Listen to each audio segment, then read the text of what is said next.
Why did I buy this machine behind me? I'm gonna break it down for you right now in this video so that if you're looking for a track steer, you can understand why I made this decision. Number one, price. In my market compared to Bobcat, Ditch Witch, and Dingo, this machine was $10,000 less, of which I did negotiate a little bit. Number two, the tracks. This machine is on wide tracks, but they're tucked under the actual unit, so I can get into backyards, but the machine is actually on wide tracks, so it's way more sturdy, less likely to tip like a Dingo.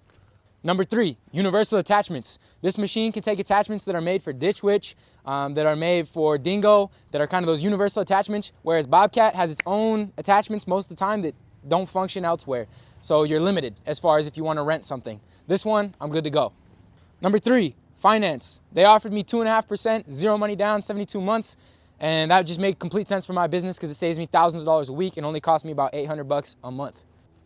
Number four, this is a new machine. It's got all kinds of cool integrations. It has an app where I upload the hours from my specific machine with its PIN number, and it tracks and tells me everything I need to maintenance.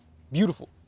Adding on to those electric systems, there's a digital pad input for a code to get into the machine. So if I'm leaving it here, you got to know the PIN to even turn it on. And the last reason, the engine and the power of this machine, it can lift 1,000 pounds, which is pretty standard, but pretty good across all the machines for the price that I paid.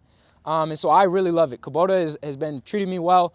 Another little thing too is for the tracks, they have a certain, like the grease points are closed. And so when you grease this thing up, it just, over time, there's less labor and less maintenance for this guy. So it just made sense for me to buy it. If you're in the same situation where you're looking to buy a track steer, I do not regret buying a Kubota. Think about it.